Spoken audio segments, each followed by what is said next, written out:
যে বৈদেশিক মুদ্রা আমরা অর্জন করি এই পর্যটন শহর থেকে, কিন্তু এই মাসে এটা হচ্ছে পর্যটনের যে মৌসুম, এটা ফসল তোলার মাস।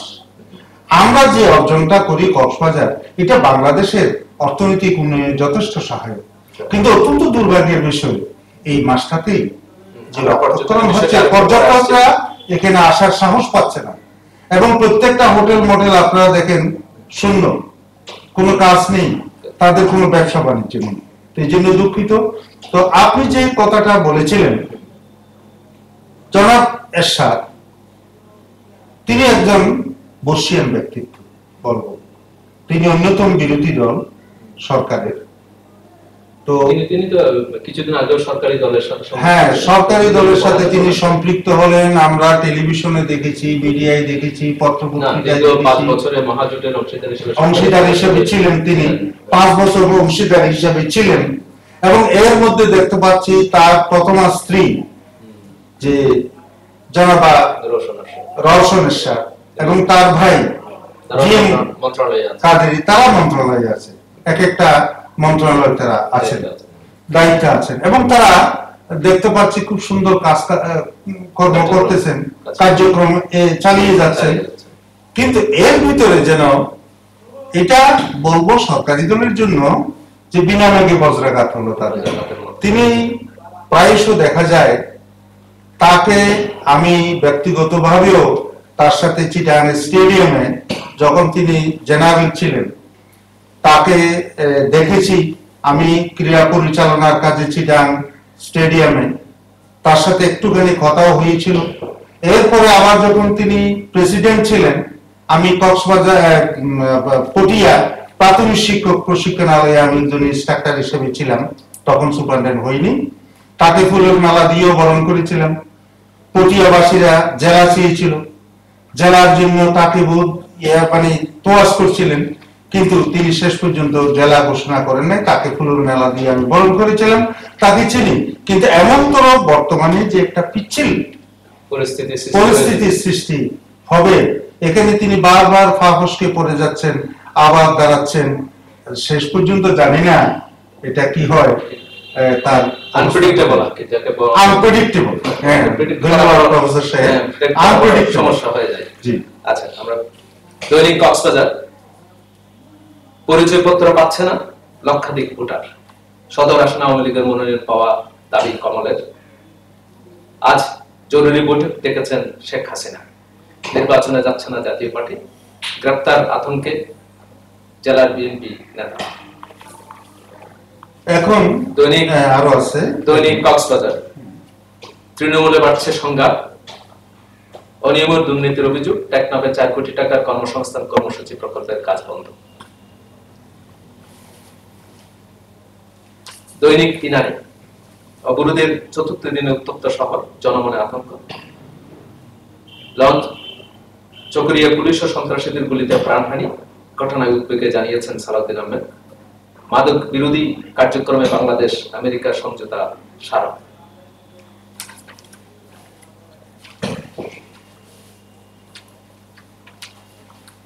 দৈনিক দেশ বিদেশ আওয়ামী লীগের শেষ ভরসা শেষ, পর্যটন ব্যবসায়ী জড়িতদের মানবতার জীবন যাপন।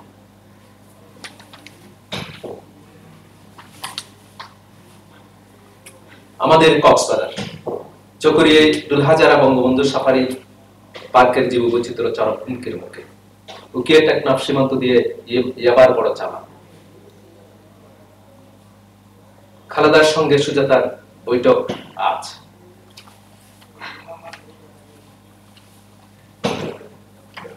আচ্ছা জনাব চৌধুরী সাহেব, আমরা দেখতে পাচ্ছি আমাদের স্থানীয়ভাবে কিছু জিনিস দেখা যাচ্ছে, যেমন চকরিয়া দুলহাজারা বঙ্গবন্ধু সাফারি পার্কের জীববৈচিত্র্য চরম হুমকির মুখে পড়েছে, একটা পত্রিকায় দেখা যাচ্ছে। আর একটা পত্রিকা দেখা যাচ্ছে উকিয়া টেকনাফ সীমান্ত দিয়ে ইয়াবার বড় চালান।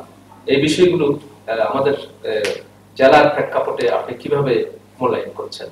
কেন জীববৈচিত্র্যের চরম হুমকির মুখে পড়ছে?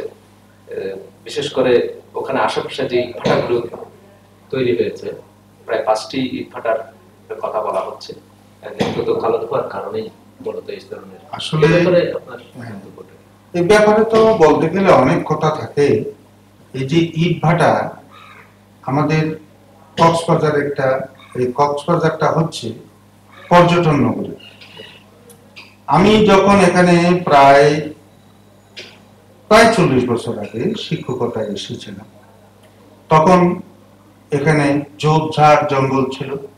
যে জায়গায় কখনো যাইনি সেই জায়গাও দেখা যাচ্ছে বিরাট ইমারত গড়ে উঠছে। বিশ্বের অন্যতম শ্রেষ্ঠ পর্যটন শহর বলা যায় কক্সবাজারকে। এখানে জীববৈচিত্র্য ছিল, প্রাকৃতিক সৌন্দর্যের লীলালিকতন,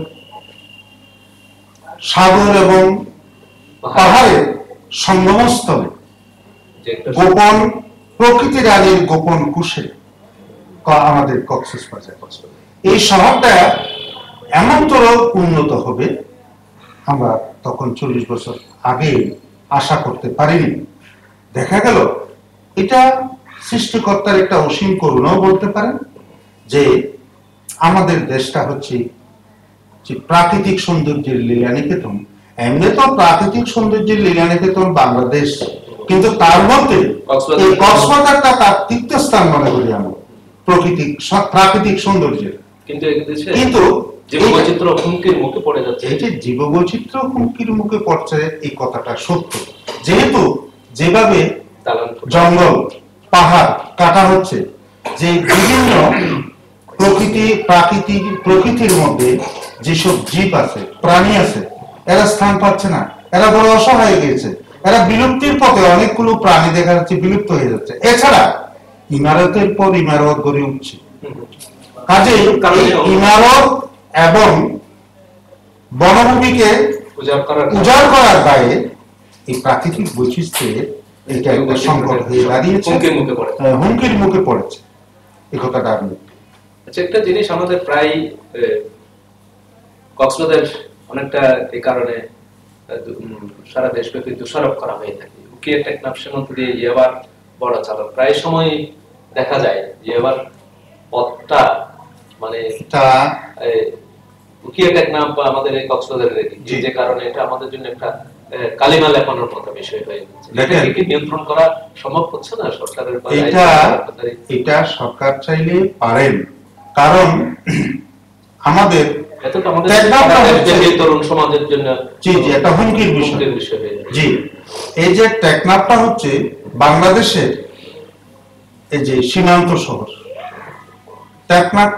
টেকনাফ থেকে তেতুলিয়া একটা কথা আছে, উত্তরে হচ্ছে তেতুলিয়া আর টেকনাফ হচ্ছে সর্বদক্ষিণে। তো এই টেকনাফটা হচ্ছে বার্মা বর্ডার। এমনিতে বার্মার সাথে আমাদের একটু ভুল বুঝাবুঝি হচ্ছে। তাদের উদ্বাস্তু আমাদের দেশে আসতেছে এবং কেন আসতেছে তার প্রতিরোধের উপায় কি আমাদের বর্তমান সরকার অনেক চিন্তা ভাবনা করতেছেনও এই ব্যাপারে জানি। তো সাধারণত মাদক দ্রব্যগুলো একেবারে সেই অবিভক্ত ভারতের সময় থেকে ওই যে মাদক দ্রব্যগুলো সাধারণত ব্রহ্মদেশে উৎপাদিত হয় এবং সেই জিনিসগুলো আমাদের দেশে এই সড়ক দিয়ে আসে। তো এই সঙ্গে আমাদের মিডিয়া মানে বিজেপিরা যে সচেতন নয় তা নয়, তার মধ্যেও যত সচেতন হোক না কেন একটা বুদ্ধি তারা এটে বসে কিভাবে এই জিনিসগুলো আনে। এবং অত্যন্ত আশ্চর্যের বিষয়, এরা প্রশাসনকে ফাঁকি দিয়ে, মানুষের চোখকে ফাঁকি দিয়ে এরা এই মাদক দ্রব্য আমাদের রাজধানী শহরে ঢাকায় পর্যন্ত পৌঁছে যায় এবং সেখান থেকে বিদেশেও যায়। তো এটা সরকার নতুন নতুন কৌশল অবলম্বন করে। সরকারের যথেষ্ট তীক্ষ্ণ দৃষ্টি এদিকে রাখা প্রয়োজন বলে আমি মনে করি। শুধু সরকার করলে হবে না, আমরা সচেতন নাগরিক, যেমন আপনি অধ্যাপক, আপনার শ্রেণীকক্ষে আপনি বলতে পারেন যে এই মাদক হচ্ছে বিষাক্ত ছবল, মাদক বিরোধী যুব সমাজের মধ্যে এটা আপনিও কিছু প্রচার প্রত্যেকের স্থানে প্রত্যেকের লেভেলে এই সচেতনতা সৃষ্টি করা প্রয়োজন বলে আমি মনে করি। দৈনিক সাগর দেশ প্রধান শিরোনাম যথারীতি আনপ্রেডিক্টেবল এরশাদের নতুন নাটক, শহরে শিবিরের সাথে পুলিশের সংঘর্ষ। একটি এখানে আরেকটি চিত্র নিয়েছে, দেখা যাচ্ছে দুর্নীতিতে বাংলাদেশ 16তম স্থানে। সমুদ্রকণ্ঠ, নির্বাচন থেকে সরে দাঁড়ালেন এরশাদ, ধেয়ে আসছে অসহযোগ আন্দোলন, আওয়ামী লীগের শেষ ভরসা শেষ, শহরে জামাত শিবিরের সাথে পুলিশের সংঘর্ষ। দৈনিক রূপসী গ্রাম, প্রধান শিরোনাম, কক্সবাজার পরমাণু চিকিৎসা ও আল্ট্রাসাউন্ড কেন্দ্রে রোগীর ভিড় বাড়ছে, নির্বাচনে যাব না এরশাদ, রামুতে প্রতিপক্ষের ছুরিকাঘাতে যুবক খুন, আটক 7, কক্সবাজার শহরে অভিযোগের পক্ষে বিপক্ষে মিছিল। আমাদের কক্সবাজার,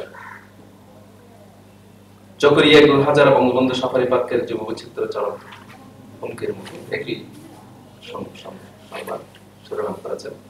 অবরোধের সহিংস ঘটনা, নিহত 11। দৈনিক আলিপুর উখিয়া, প্রায়। দৈনিক কাপন কণ্ঠ, নির্বাচনে নেই এরশাদ, লবণ চাষী ঋণ নিয়ে মহেশখালী সোনালী ব্যাংকে ব্যাপক অনিয়ম দুর্নীতির অভিযোগ।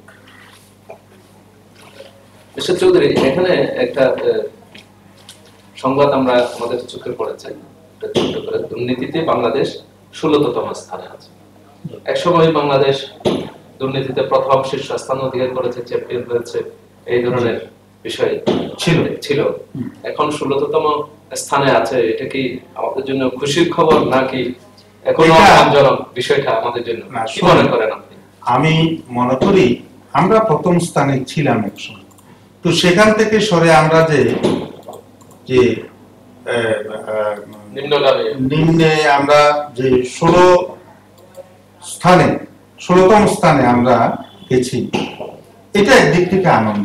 তবে আমার কথা হচ্ছে, আমরা যদি কেন দুর্নীতি মুক্ত হতে, আমরা তো অনেক অর্জন করতে পারতাম। আপনি দেখেন যে পত্র পত্রিকায় মেলা শুনেছি বিভিন্ন ব্যাংকের দুর্নীতির কথা, যেমন হলমার্ক কেলেঙ্কারি আমরা দেখেছি। সোনালী ব্যাংক হচ্ছে আমাদের সরকারি কর্মকর্তা কর্মচারীদের পেমেন্ট করা হয়। এখানে আমি আপনাকে আরেকটু সংযুক্ত করতে চাই, আমাদের কক্সবাজারে মহেশখালীতে লবণ চাষের ঋণ নিয়ে মহেশখালীর সোনালী ব্যাংকে ব্যাপক অনিয়ম দুর্নীতির অভিযোগ। পাশাপাশি একটা সংবাদ আজকের পত্রিকায় দেখা যাচ্ছে, একদিক দিয়ে লবণ চাষিরা আমাদের ক্ষেত্রে, আমাদের এখানে খুব এই অবস্থায় আছে, হুমকির মুখে আছে লবণ চাষিরা, তার উপরে যদি তার ঋণ নিয়ে ব্যাপক অনিয়ম এবং দুর্নীতি হয়, বিশেষ করে সরকারি ব্যাংক, এটা অত্যন্ত দুঃখজনক। আমরা লবণ চাষটা কক্সবাজারে, আসলে কক্সবাজার লবণ চাষের জন্য আমরা শ্রেষ্ঠতম স্থান কক্সবাজার, কিন্তু অত্যন্ত সারা দেশের চাহিদা মিটিয়ে আমরা বিদেশে রপ্তানি করতে পারি, অনেক বৈদেশিক মুদ্রা আমরা অর্জন করতে পারি, কিন্তু সেখানে লবণ চাষীদের প্রতি, আসলে এই যে ক্ষুদ্র শিল্প যাদের আছে, লবণ চাষী আছে, এদের প্রতি আমরা কোন প্রকারের পরিকল্পনা আমরা যারা সচেতন ব্যক্তি তারাও করতেছি না, আবার সরকারি ভাবেও তারা একটা সাপোর্ট পাচ্ছে না, যার দরুন তারা দিন দিন পিছিয়ে যাচ্ছে। এছাড়া তারা তো নিজেরা পারে না, ব্যাংক থেকে ঋণ নিতে হয়। এই ব্যাংক থেকে ঋণ নিতে যাইয়া অনেকে হয়রানির শিকার হয়ে পড়ে, যার দরুন তারা বিভিন্ন দিক থেকে একটা প্রতিবন্ধকতার সৃষ্টি হচ্ছে, যার জন্য আমাদের যে এই যে লবণ শিল্প আমরা পিছিয়ে যাচ্ছি।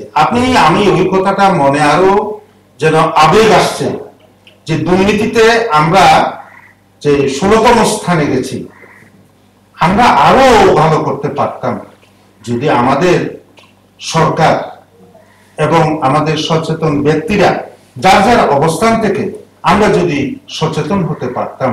যেমন আমি শিক্ষকতায় ছিলাম, এখনো যে নেই তা নয়, আপনি আছেন, তো এই যে আমরা যুবক সমাজকে গার্জিয়ান লেভেলে, যে গার্জিয়ানদের বা শিক্ষকরা তো সাধারণত সমাজের নেতৃত্ব দেয়, প্রত্যেকটার অবস্থান, এমনকি শিক্ষকদের সাথে অভিভাবকরা পরামর্শ করে যে এমনকি ভোট আদান প্রদানের জন্য, ভোট দেওয়ার জন্য বা বিভিন্ন কাজ, সব ক্ষেত্রে মাস্টার সাহেব কলিমুল্লাহ মাস্টারের কাছে যাও, এটা পরামর্শ করে আসো। কাজে আমাদের যে একটা ভূমিকা রয়েছে, যারা শিক্ষক আছি আমাদের ভূমিকা রয়েছে, সাথে সাথে আমাদের সরকারও এই ব্যাপারে এনকারেজ করতে হবে, তার প্রশাসনিক লেভেলে, এবং কর্মকর্তা কর্মচারী ব্যাংকের যারা আছে তাদের প্রতি একটু সচেতনতামূলক যদি দৃষ্টি দেন, আমার মনে হয় আমরা আরো বহু উন্নতি করতে পারবো।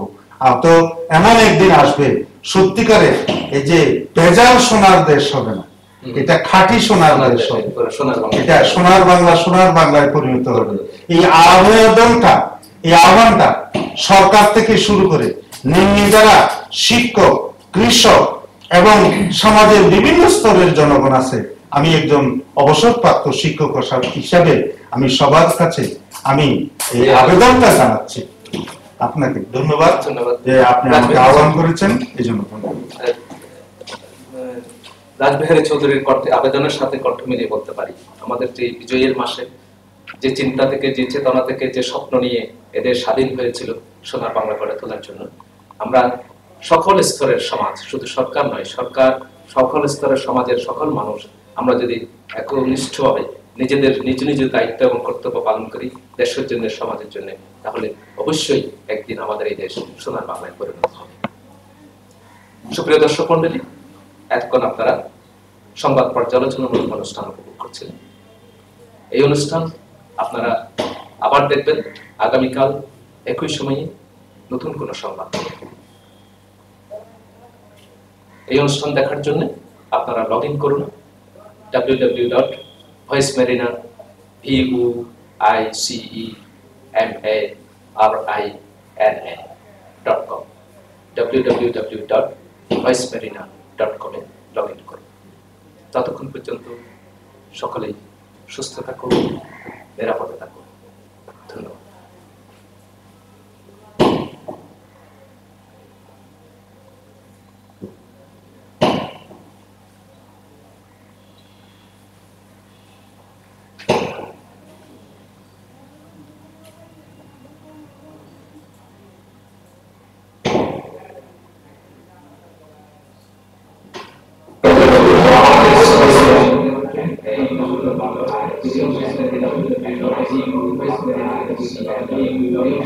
It's very not